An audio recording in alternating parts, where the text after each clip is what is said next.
We will go ahead and get started. And as I'm doing introductions and everything, we would love for you to continue dropping your name and who you're affiliated with in the chat.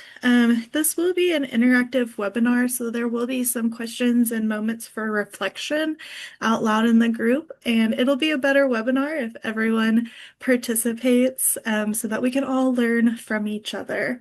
Feel free if there's a question you have throughout the webinar, drop it into the chat and we will follow up with those at the end. And if at any point you are unsure about something or have a question, Melody Nall from Blueprint Kentucky is here as my second-hand woman to help answer any questions. So we'll go ahead and get started. Welcome, everyone, and thank you for being here today and for taking the time to think about designing with intention. You might not consider yourself a designer, but each of you here today has some sort of stake in the place you live in and with it. You have ideas of how it can function to best serve the people who live there. That makes you a designer, someone willing to think outside the box to solve problems. So my name is Cameron Correll. I am with Blueprint Kentucky as the Community Design Program Manager. And you may have heard of us under the name CEDIC, or the Community Economic Development Initiative of Kentucky. But we, as of April 1st, 2025, a little over a year ago, changed our name to Blueprint Kentucky. And the idea of a blueprint is intentional. A blueprint helps communities think strategically, design with purpose, and build something that fits their local context. Blueprint Kentucky reflects work across planning, economic development, leadership development, community health, art and design, and extension support, all focused on helping communities strengthen local capacity and act on their own vision. So as we get started, I want to start with something simple. Think about the last time you were in a place. Don't know why that's blank. I apologize. All right. I want you to think about the last time you were in a place and you didn't feel rushed to leave. Maybe you lingered a little longer than you planned. Maybe you ran into someone you knew. Maybe you found yourself thinking, this is nice. I could stay here for a while. These moments don't usually happen because of one big thing. They happen because a place works. Today, we're going to talk about how to design more of those moments into our community. Not in a complicated way, not in a high budget way, but in a way that feels real and doable. In a lot of communities, there's an unspoken tug of war. On one side, we hear we need more visitors, we need tourism, we need economic activity. And on the other, we hear we need to take care of the people who already live here. And sometimes those feel like competing goals. But here's the tension I want to challenge today. What if the places people love to visit and the places people love to live are actually built from the same ingredients? So instead of me sitting here and telling you what those ingredients are, we're going to reverse it. We're going to start with your own lived experiences because you already know what works. You felt it. We're just going to name it, compare it, and then figure out how to build more of it. So there's a simple idea in placemaking called the power of 10. It's a way to refine or reframe a problem by zooming in and out, giving you new vantage points to consider. You start at your human scale and you zoom out. You think of the social scale, the larger societal scale. Shrink back down to human scale and think about the components, the material, the micro moments. And it suggests that great places don't rely on one big attraction. They give you options, layers, reasons to stay just a little bit longer. But instead of just talking about it, we're going to test it. So I want you to grab a little scrap piece of paper or in your head or something. I would really like for you to write it down, though. I would like for you to think about the place you live right now. Not the version that you wish it was, the real everyday version. And I want you to write down 10 things you love about it. They can be big or small, a person, a routine, a place, a feeling. And 10 is just enough to really stretch you a little bit. So I'm going to give you all a minute to think about 10 things you love about the place you live right now. You can please just write it down on a piece of scratch paper or in your notes or something.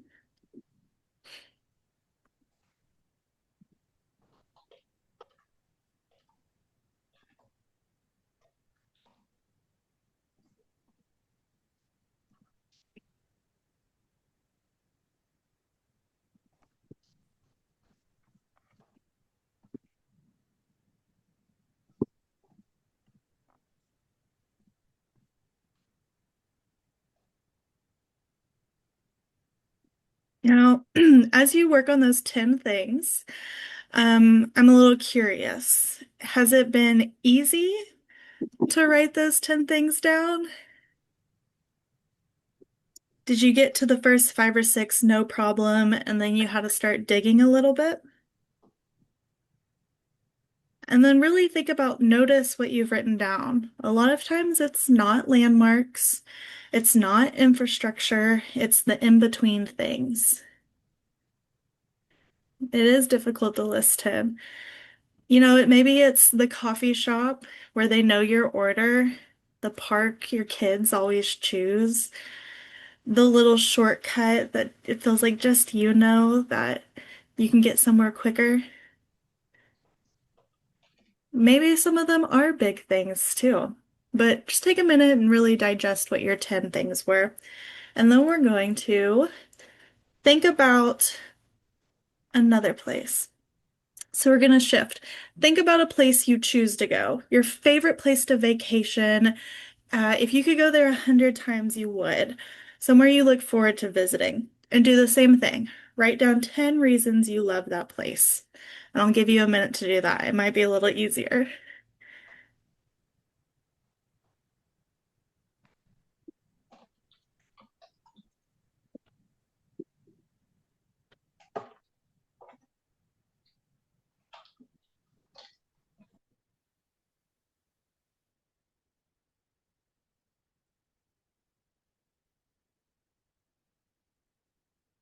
So if you've got your 10 things for the place you love to visit, I want you to place them side by side. And up on the screen, you'll see my list. So the place I live, which is technically inaccurate at this point, but it was easier for me to do that, is Winchester, Kentucky. You can see my 10 places, running into people I know, being close to my family, easy to walk around, local shops. And then my favorite place to visit. Ever since I was a little girl, my family's been going to Hilton Head Island.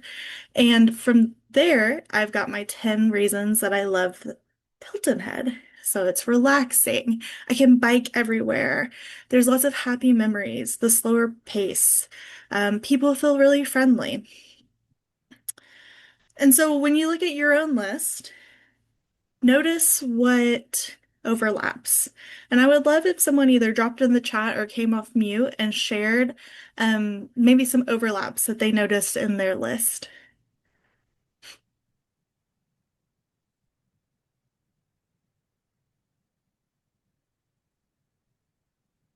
In my own list, I noticed that I like to find a good place to eat. I want good coffee. I want a good slice of pie. I want a good local restaurant. I also want to be able to get where I'm going without using a car. That's important to me. And both of my places have a really deep tie to my family. They give me a lot of either being close to my family or happy memories with my family. So we've got some good ones in the chat. And then what do you notice is different between your two places?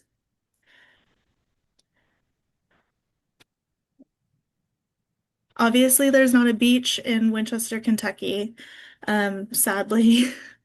So that's a little different for me. The relaxing pace is different. Being able to step away and not think about the day to day. So I'd love to see in the chat some ways that you think your two places are different.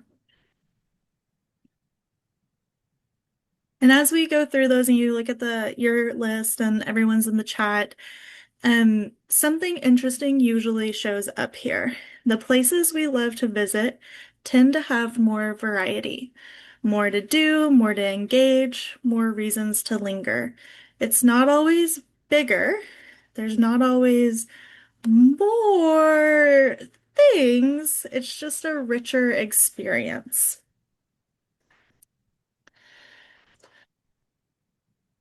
And so that this is a like really quiet shift of people don't love places for one reason. They love places because those places give them options, ways to spend time, ways to connect, ways to feel like they belong there. And when something is missing, it's not often a big project. It's the lack of layers, giving people those options to connect. And that's a gap we can design for. And we don't have to have a lot of money or time or investment to fill those gaps either. So the question becomes, of course, how do we add those layers? And that's where placemaking comes in. At its core, placemaking is just a shift in focus from designing for movement to designing for experience. And I've got a short video I'd like to watch that really covers the impact of placemaking in a community. So we'll watch that. You're the one that stamped the plans. So I'm gonna play that video. We might not watch all of it because it is. A positive presence of placemaking does a lot, I think, for a neighborhood. Whether it's a sign, a garden, different things that just have people gather around a space. And I think it really creates unity, a sense of pride and belonging around that thing that is creative placemaking. The purpose is giving the neighbors the opportunity to build out spaces where people can engage, feel comfortable. But sometimes it's just about like honoring their culture and what's special about that community. When it's led by the neighbors, it reflects like the vibrance of the community, the culture of the community. People feel valued and empowered. And if you have, those creative placemaking spaces throughout the city, now you feel like this is a place I actually want to be. When I first bought my house in the neighborhood, there was an empty lot next door that was just very dark at night and wide open during the daytime. So, I really thought like, wow, what if we could utilize that space for something that's more colorful and constructive, something that invites the neighbors in and gives them a place to just work and play and be surrounded by art and nature. So we brought in a local artist. Her name is Kiera Reddy, and she actually designed the mural and then created basically a paint by number system so that we could have other people in the neighborhood come and actually paint the mural. The biggest draw for the neighbors was just seeing a space be beautified. There are a lot of like vacant houses or vacant lots that just kind of overgrow and sit there. So for someone to take one of those lots and create something different that's positive, it's bright, flowers, picnic table, a book box where kids can get books, you can leave books. It really gave a sense, I believe, of hope. The mural says, if you plant seeds of change, hopefully you'll see blooms of hope. And that's what we think this project does, is it kind of just starts the ball rolling for other neighbors who want to see their community develop to actually start doing projects like the one we did. We moved to Hawthorne about 20 years ago. I really saw the need to expand my passion for gardening and food preservation to want to spread that to everyone else. And I thought, what better way than to create a garden that then we can all come together and grow from and learn a little bit about each other in the process. So we took out all the dead stuff. We took out the dilapidated raised beds that were in here. We cut down some trees and we really opened up the space so that then we could have the vision of how are we going to grow food and what does that look like?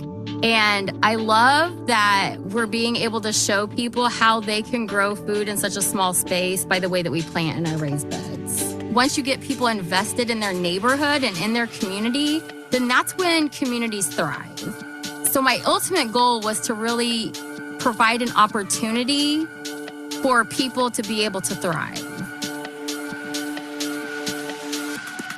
A matriarch is a caretaker, a nurturer, someone who's contributed to their community in both big and small ways.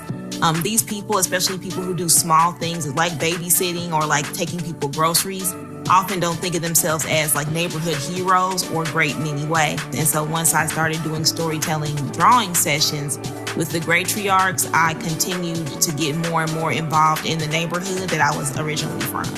People are so excited to be asked to be interviewed and also to participate. At first, people are shy and are slow to open up, but once they get started with the process, it's really amazing to see how they almost blossom. It has had moments where it has been heavy and taxing because we do talk a lot about the history of the neighborhood and some of the things that have occurred, but the majority of it is joy. And they love telling other people how much they love each other and how proud they are of their community. So much history can be lost if you don't ask your neighbors what really happened. It's the resilience and the strength of Martindale Brightwood that really stick with you. A friend of mine, Christopher Dance, and I, we created a project named La Sardina Gallery. Wrestling for us is a way to bring together cultures, like the Mexican culture and the American culture. You know, both cultures love wrestling. So we've used wrestling as a method of connecting. By adding artwork onto a space, it helps people to be attracted to a space. And it's why this park is becoming slowly more beautiful and more engaged with our neighborhood, and is being known from other neighborhoods as a nice example for other places to have. A lot of problems that exist in some neighborhoods is when ideas come to a neighborhood, but the community is not considered. So it's very important to have an open communication with people in the neighborhood. It takes neighbors that are really willing to put the work into a space and make a community stronger. I think creative placemaking is a really great way to start small and, highlight that passion. My personal passion is health and wellness. Health is multidimensional. So there's social wellness, there's environmental wellness, physical wellness, mental wellness.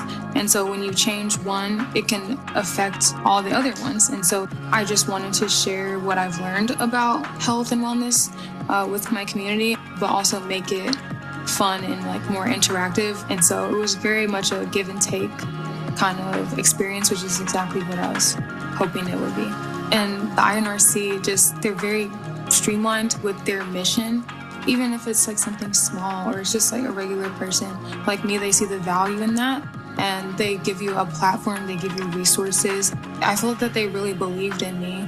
You can place make with whatever your passion is, to start from an idea and then take that small idea and get creative with it and create a place for that idea to plant and then grow.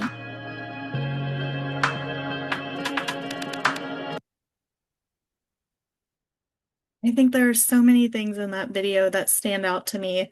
But two of the main ones is when you bring something into a community without the voice of the people that live here, it's never going to work as successfully as if you don't bring their voices in with it. And that no matter your passion, no matter your skill set, you can bring something to make your neighborhood a place where everyone wants to be.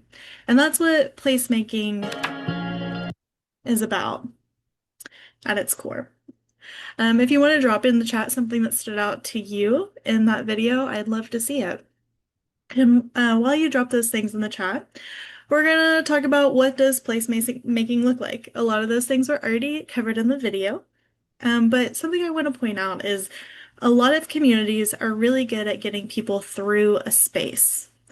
Your roads work really well Sidewalks kind of exist, and people can move through a space. But placemaking asks a different question.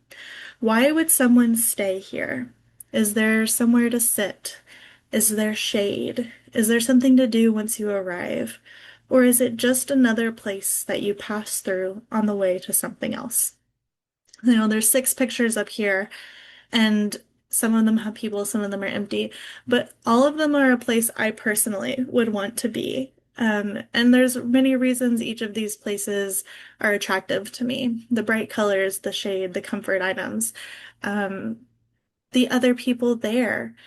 Those are all things that are making a place attractive. And a lot of times these are done with the neighbors and the neighborhood. And so here's another encouraging part. This doesn't have to start with $1 million project. This doesn't have to be a year-long investment. Some of the most effective changes are small.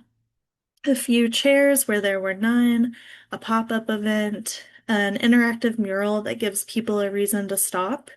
These are like adding the seasonings instead of rebuilding the whole kitchen. Small adjustments, big shifts to how a place feels. And on the screen are a few projects that we've been personally involved with the community design program. None of these projects were expensive, but they all invited people to look and experience a place differently.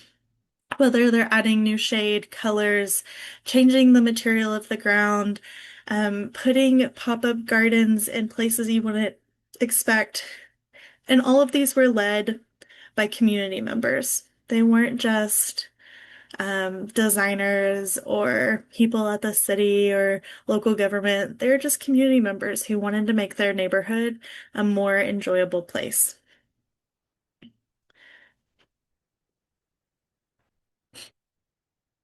And so this leads to something that is becoming more and more important. Third spaces. Now, you may have heard of this word, and you may not, but we all have our first place, our home. And we've got our second place, usually, your work. But what are third spaces? Those are the places where life happens in between, your community spaces. And this is where they run into each other, where conversations start without planning them, where you would go when you don't want to be alone, but you don't have to be on either. And when communities don't have these spaces, people feel it, even if they can't quite name what's missing. In The Great Good Place, Ray Oldenburg says, in order for the city and its neighborhoods to offer the rich and varied association that is their promise and their potential, there must be neutral ground upon which people may gather. There must be places where individuals may come and go as they please, in which none are required to play host, and in which all feel at home and comfortable. If there is no neutral ground in the neighborhoods where people live, association outside the house will be impoverished. So, this says a third place isn't fancy. It's just that common ground, that neutral ground. It's accessible, it's comfortable, it's easy to return to, and you don't have to earn your right to be there. You just belong. And the Project for Public Spaces has a really great diagram. You can see on the screen this wheel of the different elements that make a place great. And those 4 main ones that I just mentioned, sociability, use, comfort, and accessibility. Those all branch out into even more detailed elements that make a place great. So I would encourage you, I'll be sending out a thing after this with resources from today's webinar, but as you think about projects in your neighborhood, in your community, print out a copy of this wheel, tape it on your desk or wherever maybe your fridge, if that's where you would view it, and take your projects through these wheels. How are these different things be affected? And these good places, they take a lot of forms. We automatically think of a park, a library, your local coffee shop, but sometimes it's maybe just a downtown that invites you to wander instead of rush. Maybe it's a place to sit and eat your lunch on your lunch break that's not just at your desk or in a break room. Maybe it's a place to go listen to live music that is, maybe it's not your normal type of music, but it's just a place to go and be. Sometimes we already have these places. They just may not have been designed to reach their full potential yet.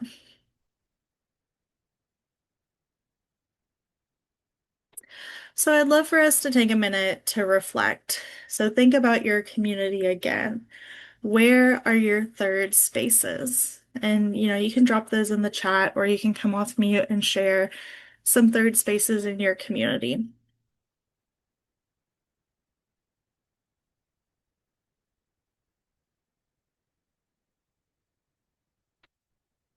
I will absolutely sit here silently until someone shares some third spaces. Kenwick Table, that's a great one. It's a good coffee shop and a really welcoming place. Plenty of parks, trails, local diner and bar. Galloping Goose Alley, I would love to hear more about this. Suzanne, if you want to share what Galloping Goose Alley is. Music venues. Yeah, these are all great third spaces. So you have identified third spaces in your community, but I want to ask you, who are these spaces not working for yet? Who is being left out? Who doesn't feel welcome? Who's missing? How can you bring more people into the fold so that they can feel a part of your neighborhood? You don't have to, respond to that one, just self-reflect. But Suzanne, I do want more information about Galloping Goose Alley, and it's okay if you don't have it. I will Google after this. An alley funded by ARP. Oh, cool. Nice. We love some cool alley designs. All right. So you don't have to start from scratch. Blueprint Kentucky offers a few ways to help communities move from listening to action. The Blueprint Kentucky Community Design Program helps take issues and look at how they show up in real places, parks, downtown schools, gathering spaces. It's where people's ideas connect to design thinking and small testable projects. Creative placemaking support is especially useful when people express things like wanting to feel more welcome, seen, or connected. And we can use art as a way to make ideas visible and start change without needing a big budget. We also have Blueprint Kentucky's planning and facilitation tools. These help communities slow down, notice patterns from listening sessions, and bring youth, adults, and local leaders to the same table, so ideas don't stall out. The goals of these programs isn't to take over, it's to help communities try something, learn from it, and keep them involved as ideas turn into real change. And you might still be thinking, okay, that all sounds great. This is all making sense, but I don't even really know where to begin. And one of the most useful starting points is seeing your community the way a visitor does. So we have, I'm going to go over these three programs, but the first one is our First Impressions program, and it is designed to bring a fresh set of eyes to your community from the outside. And then you can turn those observations into something concrete. Because when you live somewhere, you stop seeing certain things, you adapt. Visitors don't. They notice what's confusing, what's missing, what feels welcoming, and what doesn't. And if you're interested in bringing our First Impressions program to your community, there will be information after today's session on how you can reach out. And maybe you live in a community that's already done a First Impressions and you've gotten to see the impact that has in your community. But we also need the other perspective, the people who live here every single day. Listening sessions create a space to hear directly from the residents, adults, and our youth, because they experience the same place very differently. And what comes out of these conversations is often surprisingly practical, not abstract ideas, very specific, very fixable gaps. And just as importantly, These conversations build trust. People feel heard before change happens. And luckily, you don't have to figure out any of this out alone unless you want to. Through the community design program, we can help communities visualize what's possible, test ideas, and turn them into clear, achievable next steps. Not just big visions, but realistic paths forward with our community planning and community design services. So if you're interested in any of these programs or have any more questions, like I said, there will be more information after this webinar that you can reach out and we will help you figure out those next steps. All right, so we're going to zoom back out for a second. You've done the hardest part. You've identified what makes places meaningful. Now we're going to connect it. The power of 10 shows us what people value, shows us what's important, shows us those gaps. Placemaking helps us design for it with them in mind and in hand. They're doing it with them, not just for them. Third spaces gives it somewhere to live. So you're not doing these for your homes or your work. You want people to be out and about in your community. And then the tools I presented help us act on it. You can take these tools and start making real change. And so here's a question I want to leave you sitting with for a moment. What would it take for your community to be a place people don't just live in, but a place they would choose again and again? Places that visitors want to go are places that people love to live. And so how after, going through some things today, how do you think those changes would happen in your community?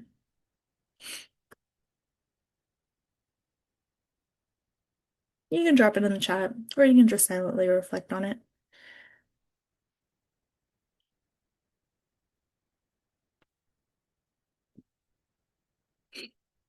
And before we wrap up, I want to come back to where we started. That feeling of being somewhere and not being in a hurry to leave. What we walked through today wasn't really about big projects or major overhauls. It was about understanding why that feeling happens. You already identified it yourself. In the places you live, it shows up in relationships, routines, and familiarity. In the places you visit, it shows up in options, energy, and things to do. And the opportunity for our communities is in bringing those two things closer together, not by changing who we are, but by making what we already have easier to experience. A few more places to sit, a few more places to linger, a few more ways for people to cross paths. That's what turns a place from somewhere people pass through into somewhere they stay, return to, and talk about. And like I said, the good news is you don't have to solve everything at once. Most communities don't need one big idea. They need a handful of small, thoughtful ones done consistently. So as you leave today, I'd encourage you to hold on to just one question. What is one small change that would give someone a reason to stay here 10 minutes longer than they do right now? And maybe you don't feel like you're the right person in your community to do those things. But based on what I saw in the chat at the beginning, all of you are the right people and you care and love about the places you live and work. And you have the power to make those changes, whether it's through your passion in health and wellness, your passion in art, your passion in just the place you live and the people who live there. You have tools to make it change. And that's where the work starts.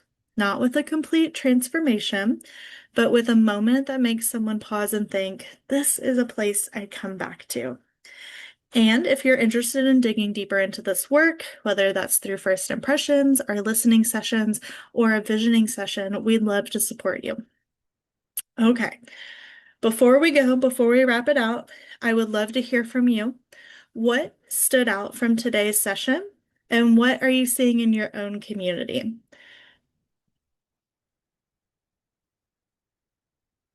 And if you have any questions, feel free to ask those too.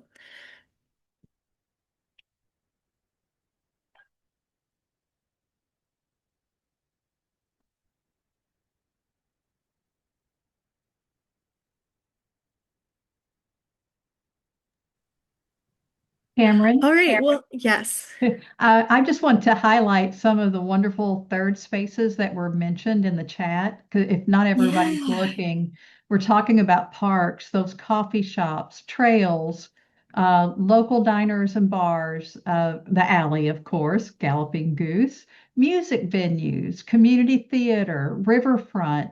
And all of them, when you go through there, you can tell they are, yes, they're spaces, but they're about people and they're about where people make those connections. And I know that every community represented on this call has those places. So I would love to hear where they might be in their own local community and how they might, as you said, what are they thinking about going forward? I love this. Lindsay says, and by the way, Lindsay, that's home for me. It's my hometown. Paducah's Riverfront is about to have a big glow up because of a build grant. We will have some growing pains, but she's excited for the promenade and more accessibility. I'm excited about that too. Thank you, Lindsay. Yeah, that's great. Thank you for sharing, Lindsay. And that is definitely a project we will be following along with. I like Alicia's comment, placemaking is not a challenging endeavor. It's really not hard. It feels hard when you hear words like design and placemaking and third spaces, but in reality, it can be as simple as some paint on a sidewalk or shade over some benches, or maybe just adding some flowers along a frequently walked through space. It can be as big as adding accessible sidewalks or riverfront glow ups. And we know that there's even things in between that. But placemaking, it's what makes the place. If we don't have any follow-up questions or any other comments, I'm going to hang on after for a few minutes if you've got any questions you want to ask one-on-one. But otherwise, I believe we are done for today, so you get some of your time back. And of course, here's our information of how you can get in touch with us. You can visit our website, and all of these resources mentioned today are accessible on our website. Follow along on our social media, Facebook and Instagram. We regularly post more upcoming webinars and projects or programs that you might be interested in. And I would encourage everyone, if you've already registered for this webinar, you're automatically registered for next month's webinar in May. And I know that I have a topic for it, but I can't remember. So stay tuned because next month we will be doing another webinar connecting design and place right to you and your communities. So thank you all for taking time out of your day to listen to me jabber on about pretty places. And we appreciate your support. Yeah, Cameron, thank you for giving us questions to ponder today for where we live and how we want to make those places better for not only ourselves, but our neighbors.